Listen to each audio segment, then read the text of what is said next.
At pangkabuhayan. Hatod sa Indo, kan Bicol University. Uwi na ang sa Indong host, Professor Edgar Parameda.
Hello, good morning. Marinaga po giraray sa gabos ng mga parantabay. Welcome po sa saro naman edisyon, presentasyon kan programang Pang-edukasyon at Pangkabuhayan. Atod po sa tuya kan Bicol University Extension Management Division. Okay, maray na mauran-uran na aga. Kan po kan nakaaging aldaw.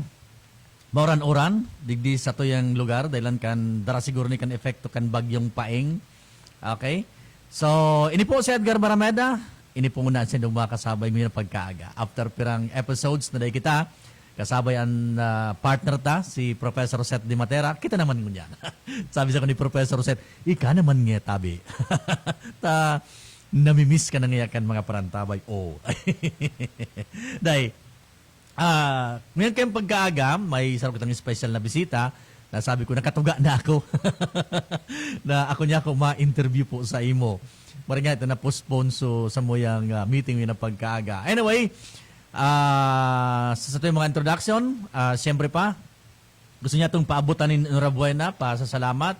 Asin pa mumustahan sa mga pagriba dyan sa Laucan Bicol University, BU family. Sa Panginoon, of course, kan sa moyang presidente si Dr. Arnulfo M. Mascareñas, an sa moyang mga VPs, lalo na an sa moyang VP for Research Extension Management Office, si Dr. Luis Samano. Siyempre pa an sa moyang director sa Extension Management Division, si Professor Rowena Weng Soylo. Okay, si Janjan, Todtot. Kadakol kita mga i-acknowledge sa mga pag-iribata sa Laucan Bicol University. And of course, siyempre pa, asa yung mga teaching and non-teaching personnel sa Laucan Bicol University. Kami po ngunyan sa BU Olympics. Yan, pun pakasudma. Uy, so nagiriling sa FB Live. Sana na-appreciate po nindo. So, pagbabalik kan hataw 2022 kasudma. Nagpuan-puan sa mo yung BU Olympics sa paginin parada. Maski mauran, diretsoan sa moyang parada, nagpun kami mga alas 3, sagod dyan mga alas 6 din pagkabanggi sa laog kan, compound kan Bicol University. So, sports complex, Canalbay, and Bicol University, yan. And then, followed by the messages, yan. And then, sunod na, so, the great hataw. Participated by thousands of students niya mo, gikan sa 16 campuses or 17 campuses kan Bicol University. Okay? So, ngunyan, nagpapadagosan sa moyang karawat. Nagpapadagosan sa itong iba-ibang sports events sa pagikan mga players and athletes kan iba-ibang units kan Bicol University. Yan. Tawad nga ni, after kang programa ta, madumang kita sa daragat, coach kita kan basketball. Uy, sabi sa kansaro kumpanya yun, basketball? Niya ako, frustrated kitang player. Maski niya ako mag-coach. Okay, kaya pagtapos kan sa itong programa, balik kita duman sa sarong venue na kung saan magkakaigwanin na mapapalaban ang samuyang team. Okay, and by the way, bago kita magpalagos sa itong programa and bago kita mag-break, kuhaan ko naman ining oportunidad na i-congratulate ang mga nakapasar sa katapos pa lang na 2022 Certified Public Accountants Licensure Examination o CEPALE na kung saan po ang samuyang college and BU-CBM Okay, nakasabay naman sa top 10 accounting schools na dakol ang mga nakapasar na accountant. Yan. Congratulations sa mga newly passed accountants diyan sa Bicol University College of Business Economics and Management. Ang passing percentage mi po diyan sa BU nasa 51.25% as against sa national passing percentage na 25.84. Yan, nakaproduce kami nin 34 mga bagong CPAs ngunyan. Sa top 10 accounting schools, pang-apat po ang Bicol University, Daraga Campus. Okay, Enotigdi ang UST, University of Santo Tomas, University of San Carlos, De La Salle University kan Manila, and pang-apat po, we are proud na Bicol University Daraga Campus. Yan, may panter yan. Na pang-apat ang Bicol University sa top performing schools pag-abot sa accountancy sa Certified Public Accountants Licensure Examination. Sa gabos ming mga nakapasar sa Sipale or ining licensure examination para sa pagiging Certified Public Accountant, congratulations! Yan. Congratulations. We are very, very, very, very, very proud sa Indo na mga bagong accountants kan Bicol University. Sige, tama na yan ng mga kinanyan talan yung mga in-approve siya ang training pagkakataon na ni. Okay, sa samuya pong pagbabalik, may bisita kita. This time, matukar kita kan may kinaraman sa salud. Matukar kita may kinaraman sa medisina. Matukar kita mga tugang may kinaraman sa karahayan kan sa tuyang lawas. In short, may kinaraman po sa medisina. Okay, yan po, samuyang didiskutoron, makalis lang kanagkapirang pagiromdom.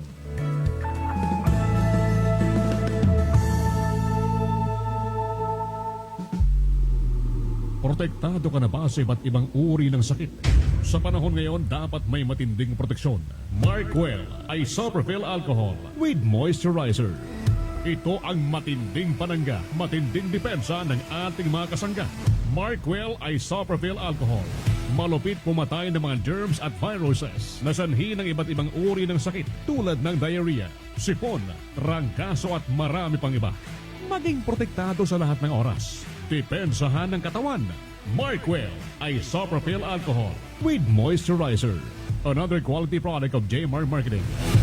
Call him now at 0947-645-3153. Pakinggan po natin itong caller na may problema sa mata. Ako si Merlinda Uyan. Nagkaroon ako ng diabetes. Doon ko nakuha ang panlalabo sa aking mga mata dahil sa sobrang taas ng blood sugar ko. So, pag inom niyo po nitong iBerry, Hindi ako nagkaroon ng operation. Lahat yung paningin ko malinaw na malinaw. Subukan ang pinakabagong iBerry Gold na may 10 mg na lutein at mas mura sa ibang brand. Ang iBerry Gold ay mabibili sa mga suking butika. Madya na, magpabakuna. Marahay na barata. Ang mga bakuna, pinarani na sa Indo. Pwede na ika magpabakuna asin booster sa saon, terminal ng sasakyan, daungan or pier, simbahan, eskwelahan, opisina, plaza, malls. Ara mo na schedule sa indong lugar sa paagikan sa indong lokal na gobyerno. Magpabakuna asin magpabooster na para sa mas makusog na proteksyon kontra sa COVID-19. Pagbakunado, ang pag-iwas sa malalang helang ng COVID-19 garantisado. Sa booster, pinalakas, pinaslakas. Sarong pagiromdom, hale sa DOH Bicol CHD.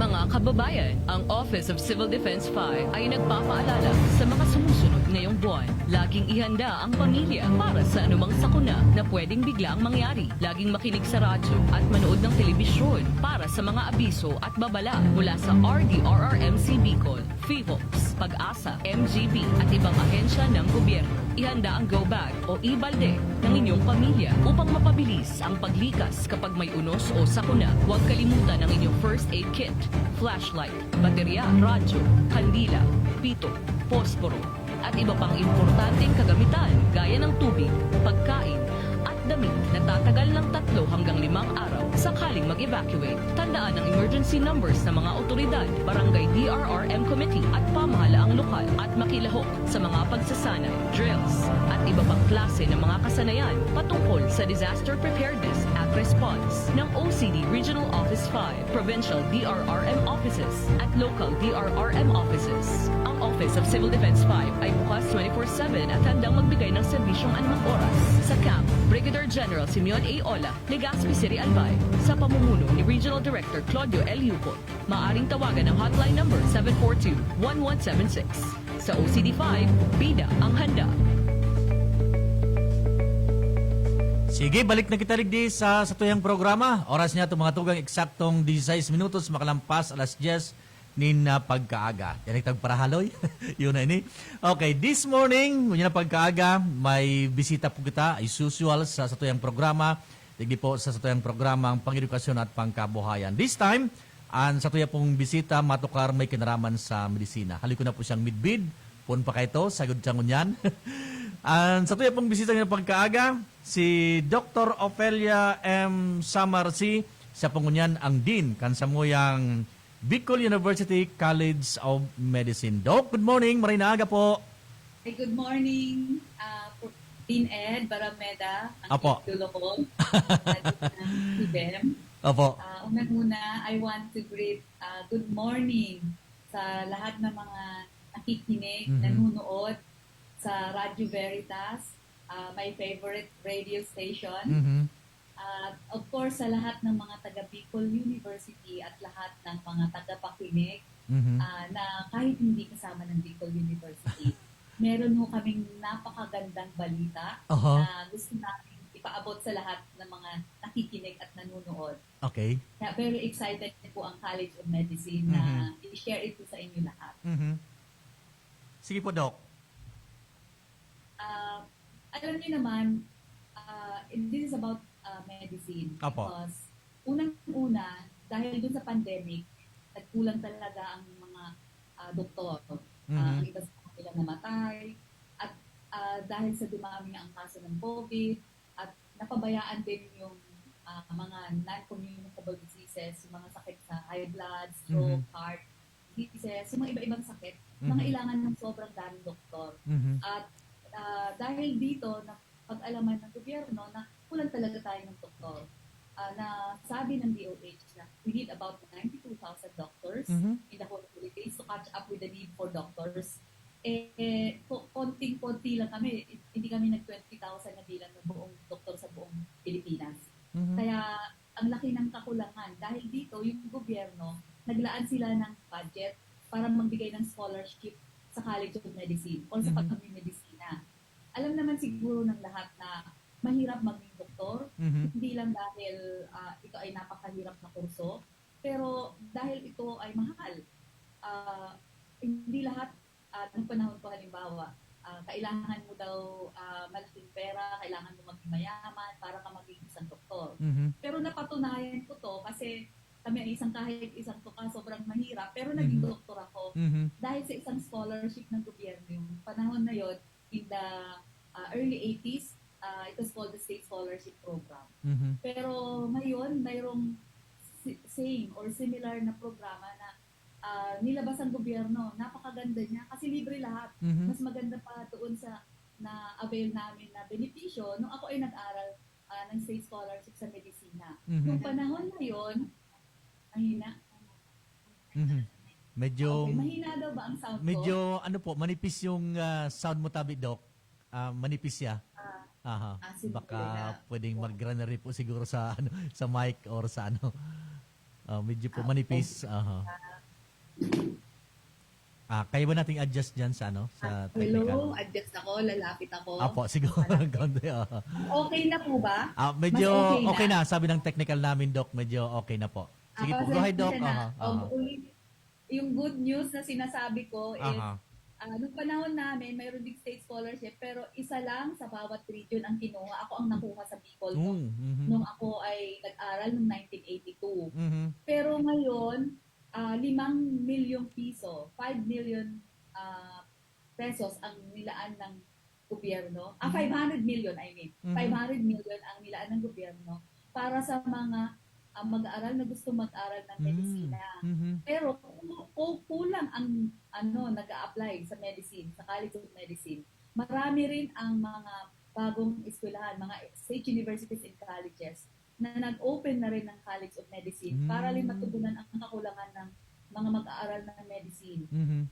Sa ngayon po, halimbawa kami dito sa College of Medicine ng Bicol University, nag-allot kami ng slot na 105.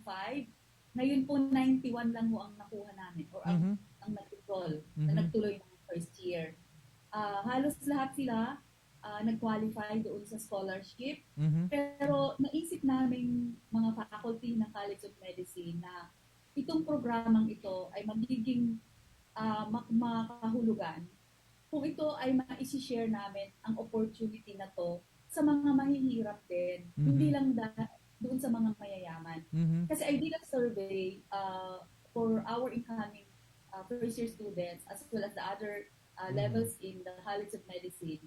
At saka yung mga nagtatap sa eskwelahan namin, lalo na during the pandemic. Opo. Karamihan sa kanila may kaya din. Yung mga naging successful na nasa top ng klase, these are the students who have a relatively high income. So parang during the pandemic, napalala pa siya, malaki ang factor ng economy at saka yung accessibility to the para mag-aral.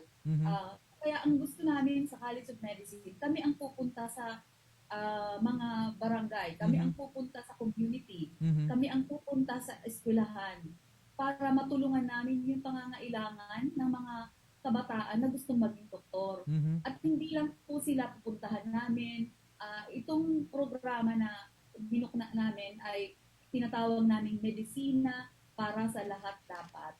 It's a highly inclusive program or project, which means that we have to provide opportunities, equal opportunities, even for poor children or students and families, para kahit man lang paano, bawat isang barangay or isang community, isang town, magkaroon ng doktor. Kasi ngayon, sobrang kulang talaga ang mga doktor.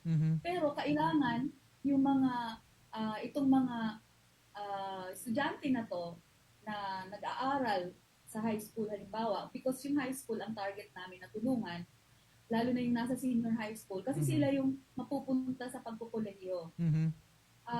Ngayon, kung sila ay hindi naman nila alam na pwede pala sila maging doktor, o kaya kahit gusto nila maging doktor, hindi nila alam kung paano ba magiging doktor, paano ba makapasok sa Bicol University, paano ba matanggap ng scholarship na yan na binibigay ng gobyerno, it's going to be unfair doon sa mga bata na deserving, matatalino sila, pero wala silang kakayanan na makapag-aral ng medisina.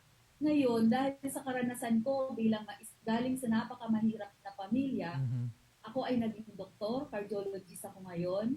At dahil ako ay naging doktor, nakat ko yung cycle of poverty sa pamilya namin. Hindi naman kami sobrang yaman, pero natupad ng mga kapatid ko yung kanilang pangarap din na magkaroon ng magandang edukasyon. At talaga, alam ko sa buong mundo na talagang ang solusyon sa pagkat ng poverty is really education. So, yung 4 na Sustainable Development Goals na iminukna yan ng United Nations ay nakasaad talaga doon na solusyonan ang kahirapan, solusyonan ang kagutuman, bigyan ng magandang health ang ating mga tao, at pang-apat ay quality education. So lahat ng 4 na to i-address namin dito sa aming programa na tinatawag na Mapalad. Medisina para sa lahat dapat, or magandang edukasyon para sa lahat dapat. Ayun. So ini So, pala gusto namin share at natutuwa ako kasi binigyan kami ng opportunity na ito ay go on public kasi nilaunch natin to last month through the Extension Development section ng Bicol University, Bicol University as a whole, not just sa College of Medicine, at si Ma'am Weng, ang aming napaka-importante, napaka-halaga na tao na tumulong sa amin, ang aming coordinator sa research extension, si Dr. Hildo Dubice. So, ginawa namin, nilaunch namin nung aming 10th year anniversary sa Bicol University. Ayun. So ito pala, Doc, yung konsepto ng medisina para sa lahat dapat or mapalad na mag-create tayo ng awareness para doon sa mga would-be doctor sa senior high school. Then telling them ito yung programa ng gobyerno na merong allotted fund and merong suporta na ibibigay until such time na makapasok sa Bicol University and until such time na makapag-practice and matarget natin na sa isang community lamang o kahit sa isang barangay siguro merong doktor. Para ganun ba, Dok, yung parang arog po ganyan ang konsepto kaning mapalad project? Totoo yan. Mhm. Totoo yan. Mhm. Kasi yung ang gagawin namin dyan is mamimili kami or pwedeng mag-apply Mhm. ang mga interested na eskwelahan, interested na mga communities, towns, or barangays. Mayroon na kaming mga napili, pero hindi naman yon nakafocus lang doon sa napili namin. Yung mga interested, open to sa public kung sino man ang gusto na mag-avail ng aming partnership with them. So this is a type of partnership sa Bicol University College of Medicine na wherein tapit kamay kami sa kanila para matupad nila yung pangarap nila na maging doktor din. Ayun. Kasi kung mayroong isang doktor sa pamilya, makakagaan yon sa Tama. kanilang kabuhayan, Mhm. makakatulong din sila sa ibang tao, makakatulong sila sa community, at higit sa lahat, makakat talaga yung cycle of poverty sa pamilya nila. Matutugunan yung mga pangailangan sa mga kailangan sa health ng Ayun. kanilang mga pamilya at sa community na din. Oho. Kaya nakaka-excite ito kasi Yan. malaki po ang tulong ng gobyerno sa ngayon dito. Ayun, Kaya oo. dapat samantalahin po natin na hindi lang yung mayayaman ang pwedeng maka-avail nito. Oho. Dapat yung mga magagaling na mga bata Ayun. or ang iba ho kasi dahil sa kahirapan hindi nila alam magaling pala sila or hindi pa sila gaanong magaling pero alam ko sa aking napagdaanan na kahit hindi ka masyadong matalino, pag gusto mo talaga, mayroon kang objective na ito ang gusto mong marating, mararating mo yon. Mhm. Kaya hindi ang pag-aano namin ng programa sa kanila, tuturuan namin sila mag-goal setting. Pangarap. At yung pangarap na yun, kung paano matutupad yon. So, bibigyan namin sila ng skills para matuto silang mag-aral na makafocus sila, for example, in science and technology. Okay. Ay, hindi lang ito para sa medisina. Pwede rin sila mapunta sa ibang kurso kung magaling sila sa science at saka sa technology na napakahalaga ngayong panahon na maiangat natin ang capacity, ang skills ng mga kabataan para hindi naman sila mapunta dun sa mga masasamang bisyo, di ba? Aha, So, dapat ma-train sila na bata pa lang, mangarap na sila, at dapat gawin talaga nila kung paano magkaroon ng excellence. Kasi yan din naman ang pillar ng Bicol University, excellence, scholarship, leadership, and service.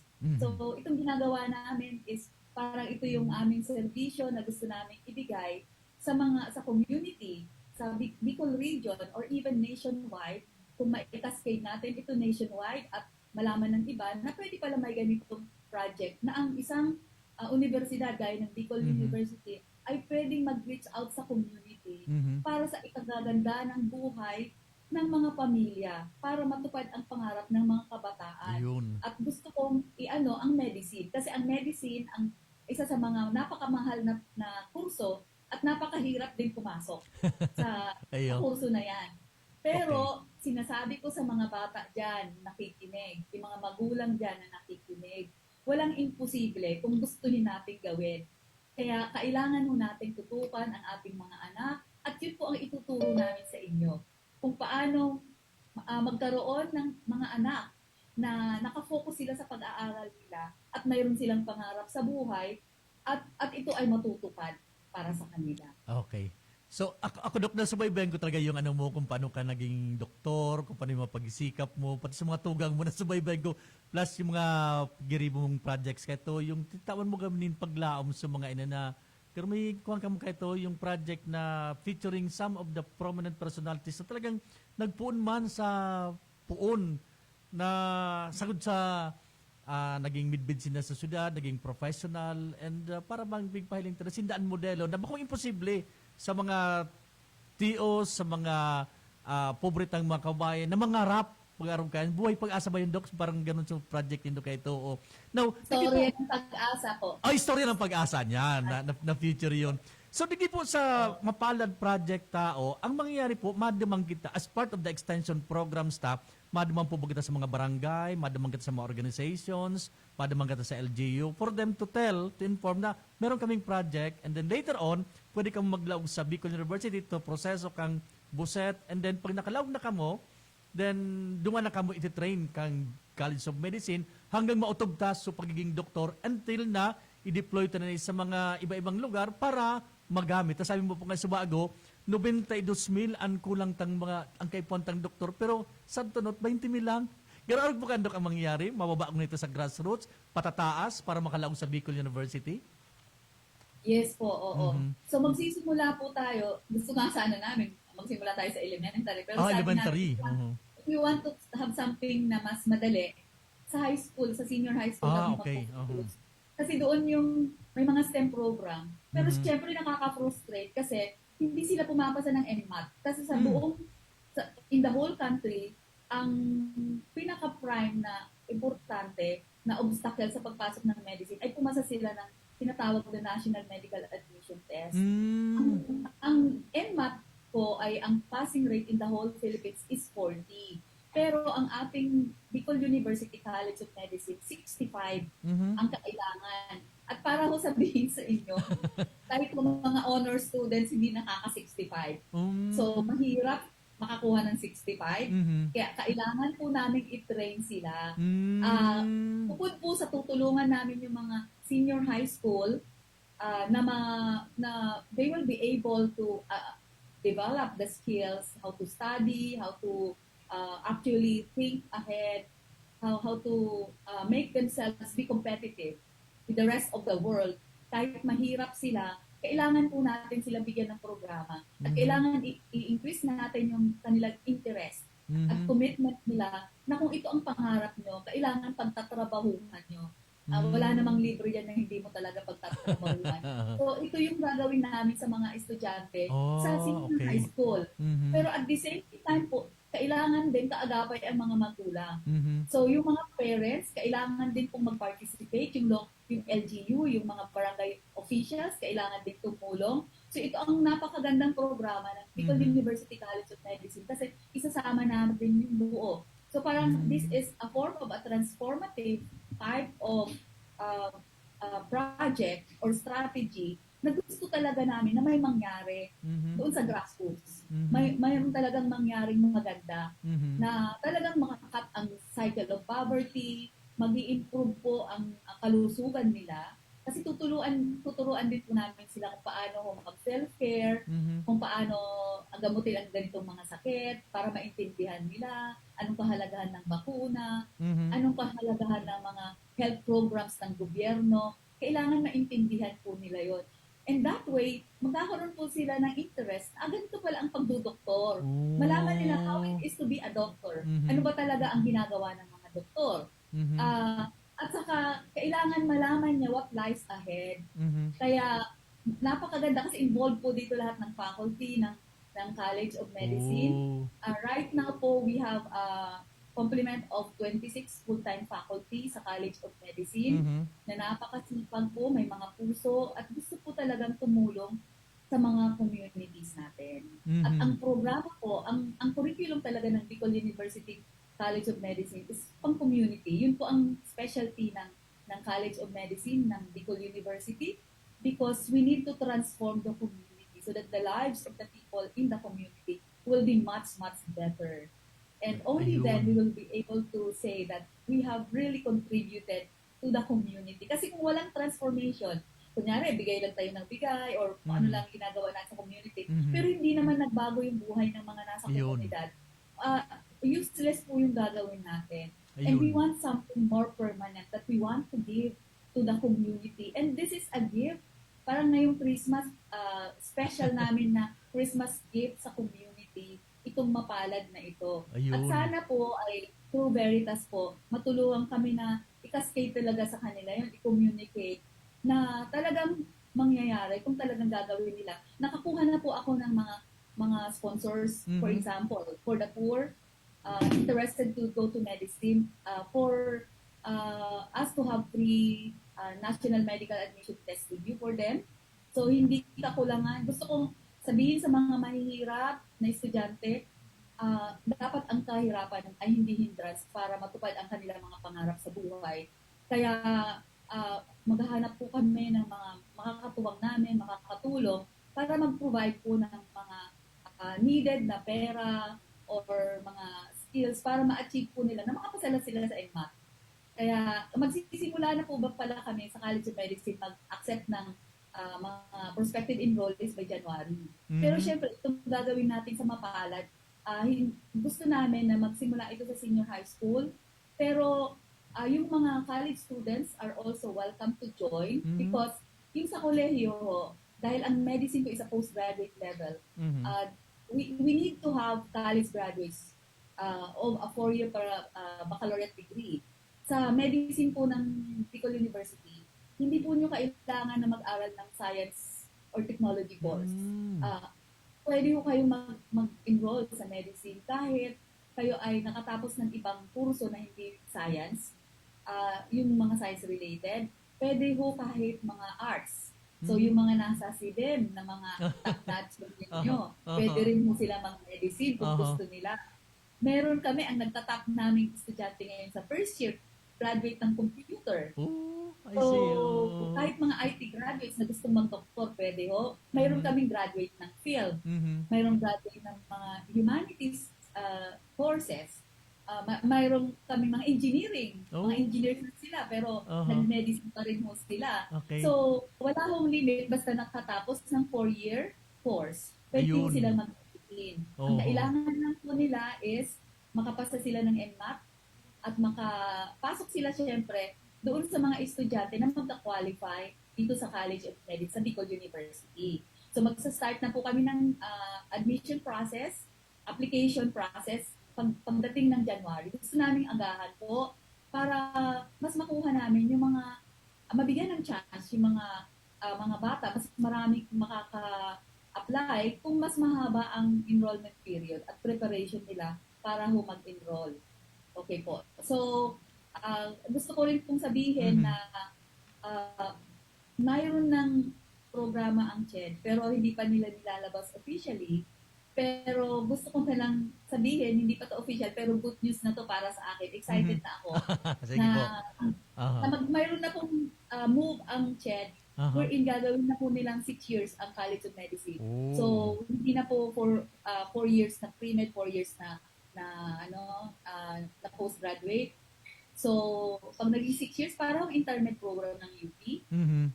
So, magmula na ho sa high school, papasok na sila straight na sa medicine. So, it will be a 6-year program wherein they will cut short the pre-med. I think it's just right because tapos na sila ng K-12, di ba? Yes. And senior high school. So, that will already happen in other countries. Lalo na sa UK, ganun din ang programa nila. Wherein naka-shorten talaga yung College of Medicine. Ito ay dahil kailangan nga natin ng doktor. So, yung 2 taon na masisave para lang ho maging doktor na itong mga to ay napakahalaga na po iyan. At gusto ko rin ho i-share, baka kasi magtatapos na ang aking 1 hour lang tayo. Okay lang po, Doc. Mahaba pang oras natin. Ang magandang programa ng CHED. Kasi yung CHED po, salamat pala sa gobyerno kasi meron silang napakagandang program. Alam niyo po ba na ang mga estudyante namin sa Bicol University College of Medicine, halos lahat sila libre. Ang hindi lang ho libre, yung ayaw ho tumanggap ng scholarship. Kasi may mga mayayaman na ayaw nilang mag-return service. Okay. Ayaw nilang magbayad. Kasi mayroon ho itong kaagapay na return service. So, kung mayaman ka naman, ay pwede namang i-give up yun kasi baka ayaw mo matay up doon sa return service. Okay naman yun. Pero otherwise, most of our students have received scholarship. That's from first year to 4th year. At ngayon, dito sa tinatawag nating MSRS program, Medical Scholarship Return Service Agreement program, ito po ay napakagandang programa kasi ito ay para mong binibigyan ng bayad yung mga bata para mag-aral. So, hindi po lahat, tuition fees, may allowance, mayroon pang mayroon kang marireceive na pera na mas malaki pa kaysa ikaw ay magtrabaho. So, kung magaling ka ngayon, I mean, this is a wise decision. Ikaw matalino, may anak kang gusto magdoktor. Kahit po sila nagtatrabaho na, pwede pa rin sila magdoktor. May mga estudyante po kami, ang edad, mga 30s na.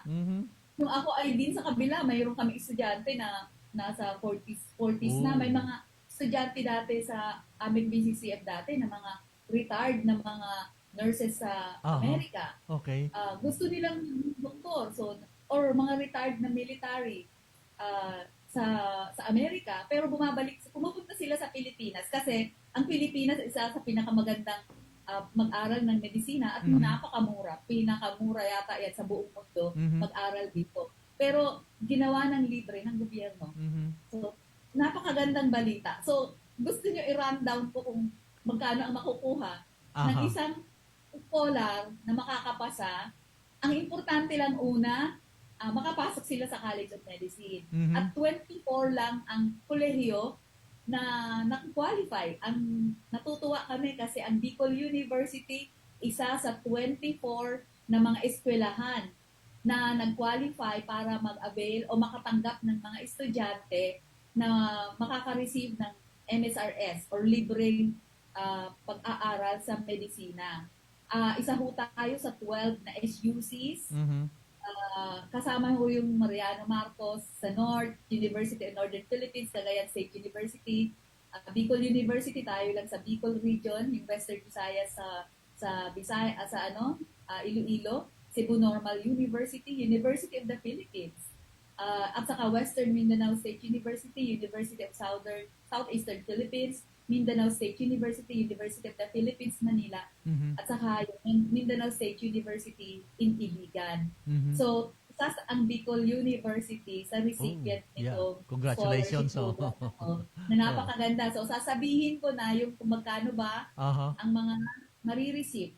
So, pera ho, Doc? sa libreng tuition fees, sila ho ay magre-receive ng book allowance sa isang taon, 26,000 pesos. Malaki-laki Clothing and uniform allowance na 7,000 pesos.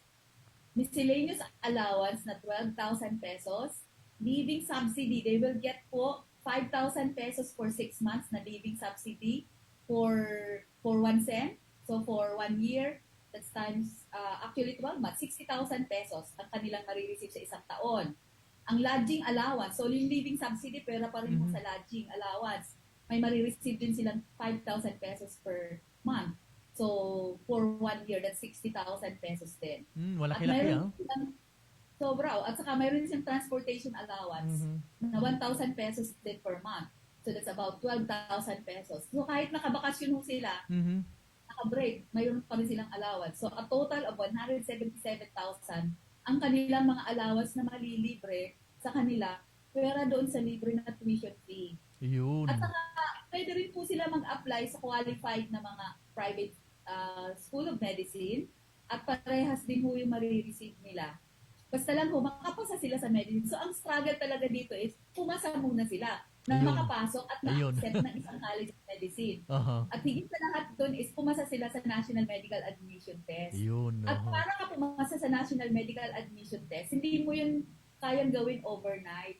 Kailangan ang pag-aaral, ang scholarship na gagawin mo sa sarili nyo, ang diligence na gagawin mo, ang focus nyo sa pag-aaral, magsisimula at least sa senior high school. Papunta sa kolehiyo. Kailangan talaga yung mga bata, babantayan natin, i-inspire natin.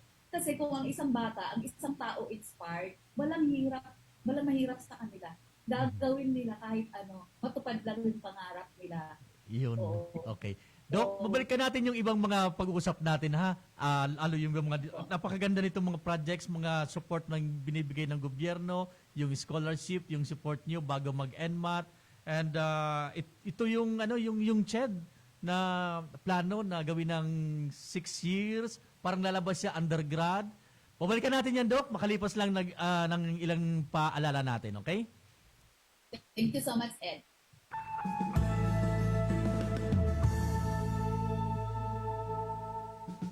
Magandang araw po! Sir, nakainom na kayo nitong iBerry. Pangalan po natin. Ako si Ronaldo Budisto, 59 years old. Sa umaga at sa gabi. Sa umaga at sa gabi, tapos ng kain. Pwede niyo po bang maibahagi itong paggamit yun ng iBerry?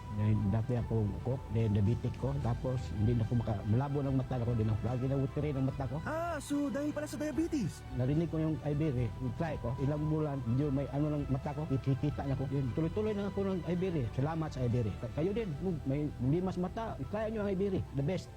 Subukan ang pinakabagong iBerry Gold na may 10 mg na lutein at mas mura sa ibang brand. Ang iBerry Gold ay mabibili sa mga suking butika. Madya na, magpabakuna. Marahay na barata. Ang mga bakuna, pinarani na sa Indo. Pwede na ika magbabakuna asin booster sa saod, terminal ng sasakyan, daungan or pier, simbahan, eskwelahan, opisina, plaza, malls. Aramo na schedule sa indong lugar sa paagikan sa indong lokal na gobyerno. Magpabakuna asin magpa-booster na para sa mas makusog na proteksyon kontra sa COVID-19. Pagbakunado, ang pag-iwas sa malalang helang ng COVID-19 garantisado. Sa booster, pinalakas, pinaslakas. Sarong pagirumdom, hale sa DOH Bicol CHD. Your destiny at the heart of Legazpi, El Palacio, the first enterprise development product of the Diocese of Legazpi, El Palacio, a unique place to spend and create memories with your families, friends, and loved ones. Homey accommodations with cable TV and Wi-Fi, comfortable rooms with hot and cold shower with function halls. Perfect for wedding receptions, birthday parties, trainings, seminars, conventions, and meetings. El Palacio is conveniently located beside St. Gregory the Great Cathedral Parish, Albay District, Legazpi City. Come and visit us. When you experience El Palacio, you are extending help for the welfare of the clergy of the Diocese of Legazpi. For inquiries, contact 0936-921-1225 or message us through Facebook. El Palacio, your palace experience.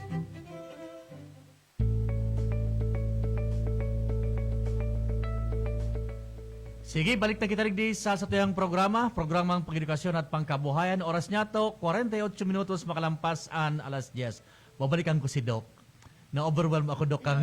Ang daming support, ang daming programa, ang daming proyekto na nakaantabay ang College of Medicine, ang gobyerno, ang Bicol University para digdi sa mga gustong maglaog sa medisina. I think dahil ang rason para I think magsayuma sa mga may mga pangarap na maging doktor. Gone are the days na ang doktor para sa mayayaman lang.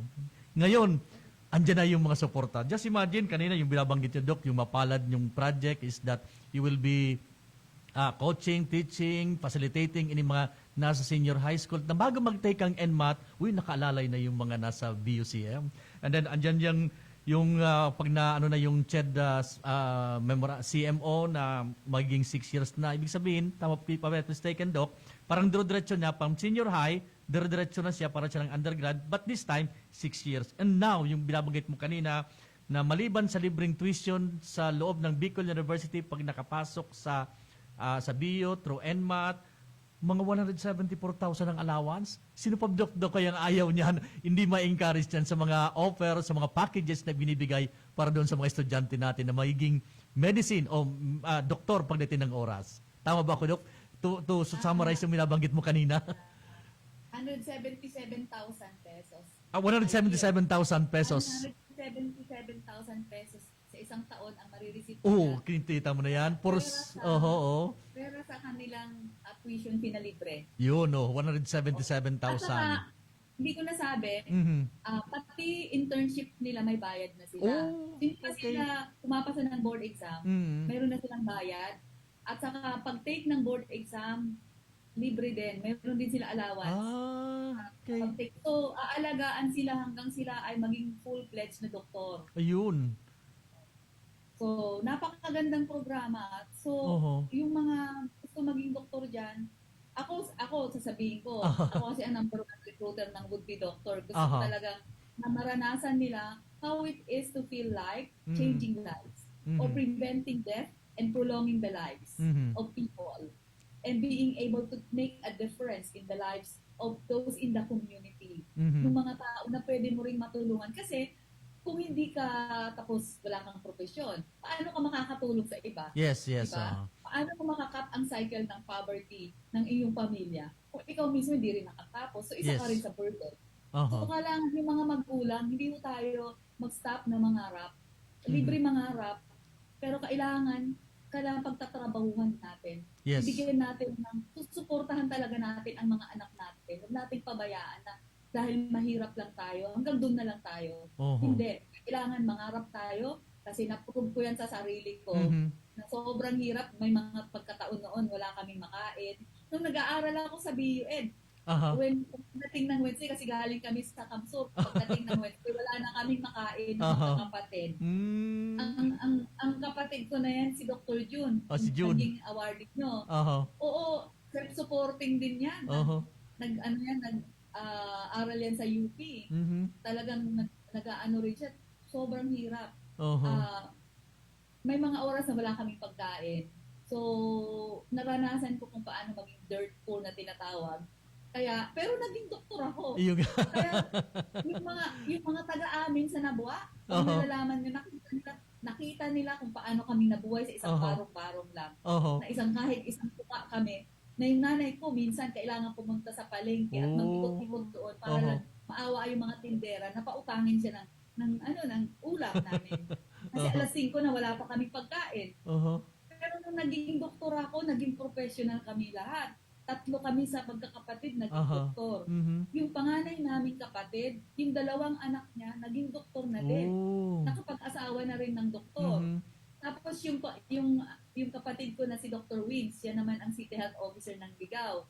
Yung asawa niya, sabi ko, mag-doktor ka, 36 years old, may 4 na anak.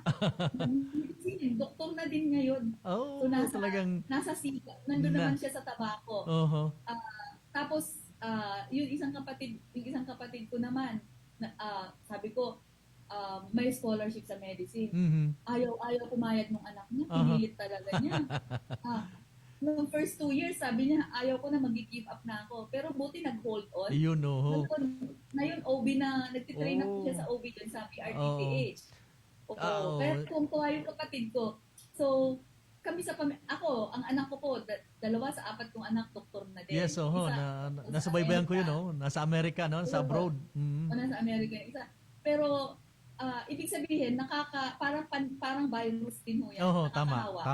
So, pagka nakita nila na pwede pala maging doktor, hindi imposible. So, kakayanin. Kasi ang iba, sinasabi nila, minsan may mga kamag-anak tayo, minamaliit tayo, di ba? Bakit ka magdodoktor? Mahirap lang naman kayo. Huwag niyo papansinin yun. Kasi ako, sinabihan ng nanay ko noon, nung bata kami na, pag umuutang ang nanay ko, sasabihin na lang, patigilin na kasi lahat yan na mag-aral. Wala ka sa aming tumigil. Tuloy-tuloy pa rin kami. Lahat kami nakatapos. Basta determinado, Dok, basta may pangarap, saka andyan yung focus, talagang mangyayari yung pangarap mo, no? Oo. Kaya, alam mo, Ed, ako naiiyak ako lagi.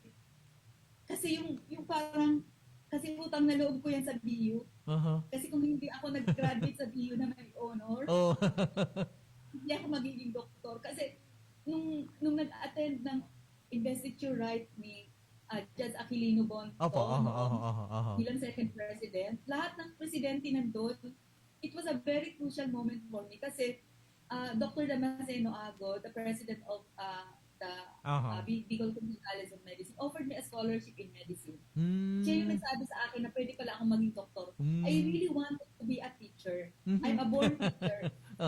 So parang dinivert nila yung aking passion na magturo. Kasi bago ako graduate ng BS Biology, I finished my BS Biology in 3.5 years. So, last semester ko po, kinuha na ako noon ni Father Kaluwag ng Divine. Nagturo po ako doon ng chemistry. Okay.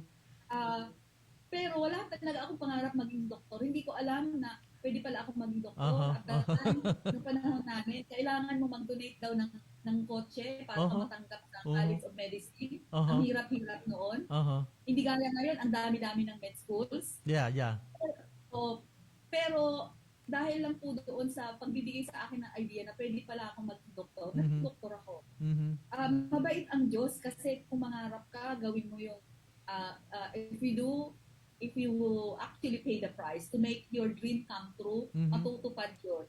Kaya gusto ko maging inspirasyon sa mga kabataan na akala nila ay hindi pwedeng maging maunlad ang buhay nila dahil mahirap sila. Gusto ko silang bigyan ng example na if I was able to do it, I was poorer than them. Walang imposible sa buhay because God will always guide you. Para ako, ginaid ako na, Tama. alam mo ba, Ed, na ang frustration ko sa buhay, hindi ako nakapag-aral sa UP. Pero nung hindi ako nakapag-aral sa UP, I was able to go to Bicol University. And in Bicol University, I became a big fish in a small pond. And as you have probably known, I Yes. became the summa cum laude in 1981. And that paved the way for me to get a scholarship in medicine. Kung hindi ako summa cum laude, hindi ako makakakuha ng scholarship sa medicine.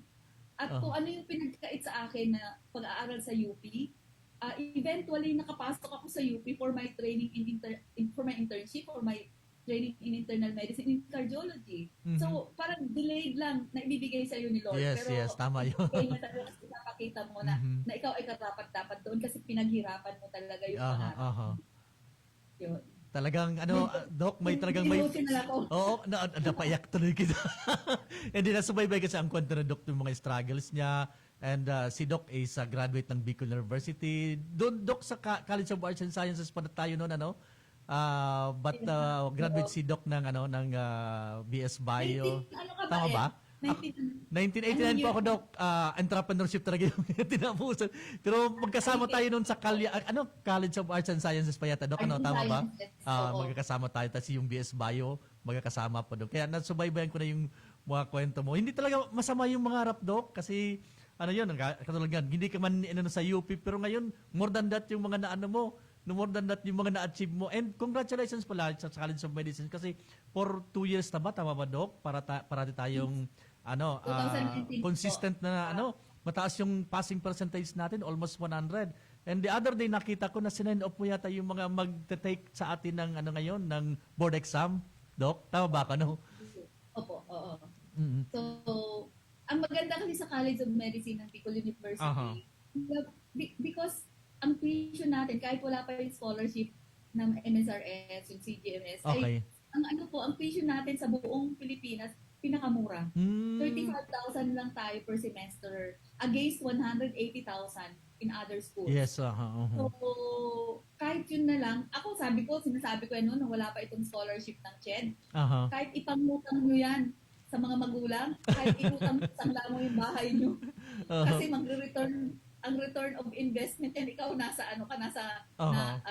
business ka. ROI mo. Sa isang taon, mababalik mo yung ginastos na magulang mo sa isang taon. Kaya, ang mga magulang, mag-inspirasyon kayo na talagang buhusan nyo ng ang isang anak na gusto maging doktor. Yes, tama yun. Napakagandang investment yan Even the budget of the government now, nasa medicine. Sa nursing, sa medicine. Kasi ito yung kailangan natin post-pandemic. Yes. Na-realize natin during the pandemic na just having one hospital bed will actually mean between life and death. So pag ikaw nakakuha ng isang hospital bed during the pandemic, ibig sabihin, hindi mo pa oras mamatay. Kasi, ang haba-habang pila, kaya ang habang-habang pila ng bakante sa ospital. Yun yung sinasabi namin noon na, dapat mabait sila sa doktor kasi kung ang doktor, minsan we were given the chance na pipili kami kung sino dapat ang maging admit sa isang kwarto o sa isang bed. So, dahil sa kakulangan nga ng mga doktor, kakulangan ng mga facilities. Okay. So talagang indeed, Doc, talagang lahat ng yung publiko, yung public, yung mga tao ngayon na recognize na talagang very important yung mga doktor, very important sa atin yung health, katulad nangyari ng COVID-19. And lalo ngayon sa post-pandemic yung recovery, very important yung mga doktor natin. Doc, gusto ko pa sanang ipagpatuloy pero 1 minuto lang ang tira sa atin. Doc, baka may mga hindi ako nakalimutan. May hindi nakalimutan. Baka may mga nakalimutan akong hindi ko naitanong sa inyo. Please go ahead po para sa ating mga parting messages or words, Doc. Okay, so dahil 1 minute na lang, gusto ko lang po sabihan niyo po kung mayroon kayong kakilala na mga gustong maging doktor o palagay niyo mayroong abilidad na magdoktor, matalino pero mahirap. Nandito po kami sa College of Medicine ng Bicol University para tulungan sila. Bukas po ang aming pintuan dito sa College of Medicine. They can drop by anytime. Yung mga eskwelahan po na kulang sila ng facilities at gusto nilang matulungan namin, willing po kami mag-stress out. Meron nung nagpunta dito, nag-drop by ng mga estudyante ng Daraga National High School. Sobrang natuwa ako sa kanila kasi hindi pa daw sila nakakita ng microscope pero mag-exam sila yata sa microscope. So, pinatuloy ko po ang ganda po ng facilities ng Bicol University College of Medicine at marami po magagandang equipment ang darating, mga simulators. Ito po yung artificial na mga tao na pwede na maging parang pasyente rin ho. Napakaganda ho, and we have a lot of facilities and equipment coming over. Maraming salamat kay Dr. Arnulfo Mascareñas at sa lahat na officials ng Bicol University, lalo na po yung sa Research and Development kay Dr. Luis Amano, of course kay Ma'am Weng, sa lahat na bumubuo at siyempre sa lahat ng mga faculty namin dito sa College of Medicine. Sila po ay katuwang po para matuloy po itong programa na mapalad, medisina para sa lahat dapat o kaya magandang edukasyon para sa lahat dapat.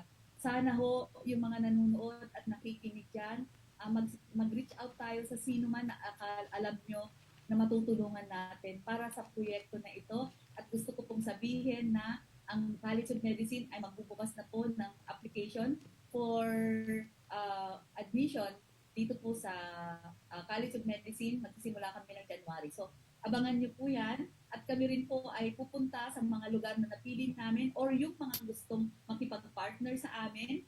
Bukas po kami para ho makipag-partner doon sa interested. Okay. Actually, magsa-start na kami sa Sabado. May pupuntahan na po kami communities. Ayun.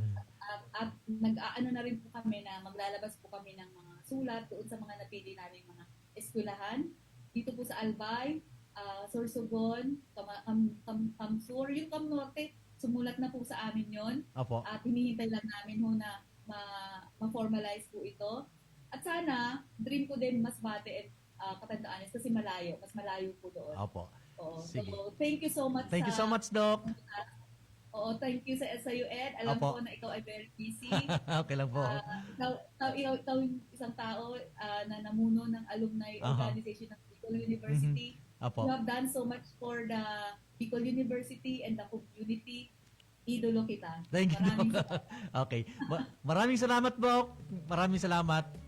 Okay, maraming salamat. Yan po mga tugang si Dr. Ophel M. Samarsi. Siya po ang aming Dean sa Bicol University College of Medicine na nagtapos ito ni Kadakol na Informasyon ka Subago. So sa pangalan po kansa mga kasarabay di sa Radio Veritas, sa pangalan kansa mo yung presidente si Dr. Arnulfo M. Mascareñas, sa mo yung Vice President for Research Extension Management si Dr. Louie Amano, si Professor Rowena Soilo kan EMD, and sa dakol pang iba, dahil ko na po bangiton si iba, di ka po nito sa oras. Hindi po si Edgar Barameda, salamat kansa ng pagkantabay sa masunod na Webes sa programang Pag-edukasyon at Pangkabuhayan. Hatod sa tuya kan Bicol University. Thank you, good morning.